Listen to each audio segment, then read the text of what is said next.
అయితే 1,00,000 వరకు కూడా భక్తులు వచ్చి స్వామివారిని దర్శించుకుంటా ఉన్నారు. ఈ క్రమంలో వేములవాడలో పర్యాటక రంగాన్ని ఆకర్షణీయంగా తీర్చిదిద్దడానికి టూరిజం శాఖ ద్వారా గౌరవ మంత్రుల ద్వారా చక్కటి అవకాశాలని వాటిని ఉపయోగించి మాకు టూరిజం శాఖ ద్వారా నిధులు విడుదల చేయాలని చెప్పినటువంటి అంశాన్ని సందర్భంగా చెప్పే ప్రయత్నం చేస్తున్నాను అధ్యక్ష. ప్రధానంగా గుడి చెరువులోనే ఒక బోటు సౌకర్యాన్ని ఏర్పాటు చేసుకున్నట్టయితే వచ్చేటువంటి భక్తులకు చాలా సౌకర్యంగా ఉంటుంది అధ్యక్ష.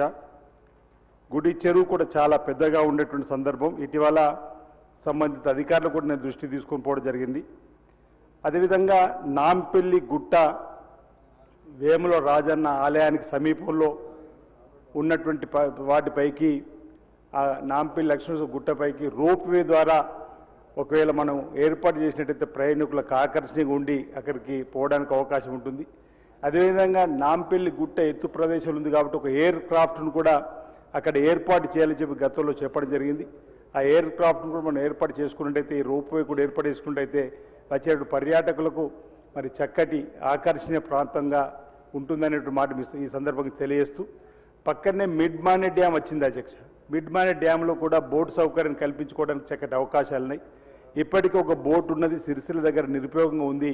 ఆ బోటుతో పాటు మరో విధంగా బోటు ఇచ్చి మిడ్మానేలో కూడా మరి బోటు సౌకర్యాన్ని కల్పించినట్టయితే వేముల రాజన్న ఆలయానికి వచ్చే భక్తులకు ఆ ప్రాంతాలకు పోయడానికి అవకాశం ఉంటుంది.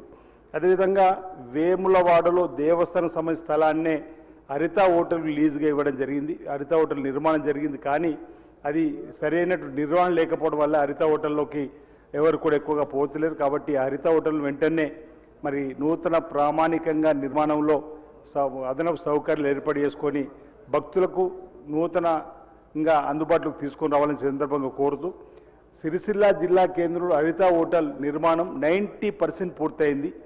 మరో 10% పూర్తయినట్టయితే జిల్లా కేంద్రానికి వచ్చేటువంటి వారికి కానీ రాజన్న సిరిసిల్ల జిల్లా కేంద్రంలోకి వచ్చేటువంటి ప్రముఖులతో పాటు వేముల రాజన్న ఆలయం వారికి కూడా అది చక్కగా ఉపయోగంలోకి తీసుకోవడానికి కోసం అవకాశం ఉంటుంది. కాబట్టి మీరు వెంటనే దీనిపైన సంబంధిత అధికారులతోటి మరి నివేదికలు తెప్పించుకొని వీటిని పూర్తి చేయించాల్సిన బాధ్యత మీరు తీసుకోవాల్సిందిగా ఈ సభ ద్వారా కోరుతూ నియోజకవర్గంలో వేముల రాజన్న ఆలయానికి అతి సమీపంలో కూడా అనేక పర్యాటక రంగంగా గుర్తించబడినటువంటి కొన్ని అధ్యక్ష. ఒకటేమో నాగారం సీతారామచంద్ర స్వామి ఆలయం ఉంది, మామిడిపల్లి సీతారామచంద్ర స్వామి ఆలయం ఉంది, సనువులో శ్రీ గోవింద స్వామి ఆలయం ఉంది, పోతారంలో లొంక రామన్ ఉంది, రుద్రుడు శ్రీ లక్ష్మీనరసింహ ఆలయం. ఈ విధంగా గుట్టలపైన వెలిసినటువంటి ప్రాంతాలు కూడా ఇంకా అనేక ప్రాంతాల్లో కూడా మరి చక్కటి అవకాశాలున్నాయి. కాబట్టి టూరిజం శాఖ ద్వారా వేములవాడ రాజన్న ఆలయాన్ని కేంద్రంగా చేసుకొని ఒక హబ్గా మార్చుకొని వీటన్నిటి కూడా మన అభివృద్ధి పత్రంలోకి తీసుకొని పోయినట్టయితే రాజన్న సన్నిధిలోకి వచ్చే భక్తులు ఒక రోజు ఉండడానికి అవకాశం ఉంటుంది. ఆ తదుపరి మరి వారికి చక్కటి ఏర్పాటును కూడా మనం ప్రభుత్వ పక్షాన్ని చేసిన వాళ్ళు అవుతాం. కాబట్టి ఎందుకంటున్నట్టు అధ్యక్ష, అక్కడ ఆలయాన్ని అన్ని రంగాల్లో కూడా సర్వంగా సుదృఢంగా తీర్చిదిద్దే ప్రయత్నం చేస్తున్నాం. కాబట్టి భక్తుల సంఖ్య పెరుగుతున్నటువంటి క్రమంలో ఇలాంటి ఏర్పాటు కూడా పర్యాటక రంగంలో తీసుకోవాల్సిన అవసరం ఉందనే మాటని సందర్భంగా నేను తెలియజేస్తూ మరి పెద్దలు టూరిజం శాఖ మార్చులు ఇదివరకు వ్యక్తిగతంగా కలిసినప్పుడు కూడా జూబిలీస్ ఎన్నికల్లో మీతో పాటు ప్రయాణం చేసేటువంటి అవకాశం వచ్చినప్పుడు కూడా నేను మీకు విజ్ఞప్తి చేయడం జరిగింది.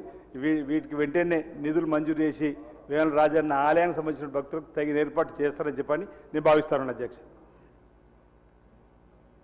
శ్రీ పాయల్ శంకర్ గారు.